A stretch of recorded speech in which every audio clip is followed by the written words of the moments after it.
പ്രധാനമന്ത്രി കസേര ലക്ഷ്യമിടുന്ന മോഡിക്ക് അവകാശവാദം ശക്തമാക്കാൻ വഴിയൊരുക്കുന്നതായി ഗുജറാത്തിലെ വിജയം. കഴിഞ്ഞ തവണത്തേക്കാൾ നില മെച്ചപ്പെടുത്തിയാണ് മൂന്നാം ഊഴത്തിൽ മോഡിയുടെ വരവ്. മോഡിയോളം പോന്നില്ലെങ്കിലും മോഡിക്കെതിരെ എടുത്തുകാട്ടാൻ തലയെടുപ്പുള്ള നേതാവില്ലാത്തതിനാൽ കോൺഗ്രസിന്റെ തോൽവി നേരത്തെ പ്രവചിച്ചതാണ്. തിരിച്ചടികൾക്കിടയിൽ കോൺഗ്രസിന് ആശ്വാസമായത് ഹിമാചൽ പ്രദേശിലെ വിജയമാണ്.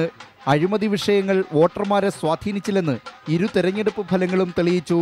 ഹിമാചലിൽ 5ാം വട്ടവും മുഖ്യമന്ത്രിയാകാൻ ഉറച്ച കോൺഗ്രസ് നേതാവ് വീരഭദ്ര സിംഗിന് കേന്ദ്രമന്ത്രി സ്ഥാനം നഷ്ടപ്പെട്ടത് അഴിമതിയുടെ പേരിലായിരുന്നു. പുറമെ കേന്ദ്രമന്ത്രിമാർക്കും പ്രിയങ്ക ഗാന്ധിയുടെ ഭർത്താവ് റോബർട്ട് വധരയ്ക്കുമെതിരായ അഴിമതി ആരോപണങ്ങളും. പക്ഷേ ഒന്നും ഹിമാചൽ പ്രദേശിലേശിയില്ല. ചേരിപ്പോരിൽ ആടിയുലഞ്ഞ ഹിമാചൽ കോൺഗ്രസിനെ അധികാരത്തിലേറ്റിയതിൻ്റെ ക്രെഡിറ്റ് വീരഭദ്ര സിംഗിന് മാത്രമാണ്. നരേന്ദ്രമോദിക്കെതിരെ കേജ്രിവാൾ സംഘം അഴിമതി ആരോപണം ഉന്നയിച്ചെങ്കിലും അതും വിജയിച്ചില്ല.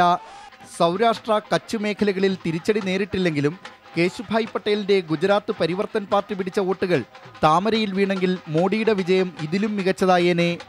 എടുത്തുകാട്ടാൻ കരുത്തനായൊരു നേതാവ്, പുതിയ കാലത്തിൻ്റെ പ്രചരണ രീതികൾ. അഴിമതിയേക്കാളും സാമ്പത്തിക പരിഷ്കരണ നടപടികളെക്കാളും വോട്ടർമാരെ സ്വാധീനിച്ചത് ഇവയാണെന്ന് തെരഞ്ഞെടുപ്പ് ഫലങ്ങൾ തെളിയിക്കുന്നു. ഗുജറാത്തിലെ വിജയത്തിൻ്റെ ക്രെഡിറ്റ് നരേന്ദ്രമോദിക്കാണെന്ന് BJP നേതാക്കൾ സമ്മതിക്കും.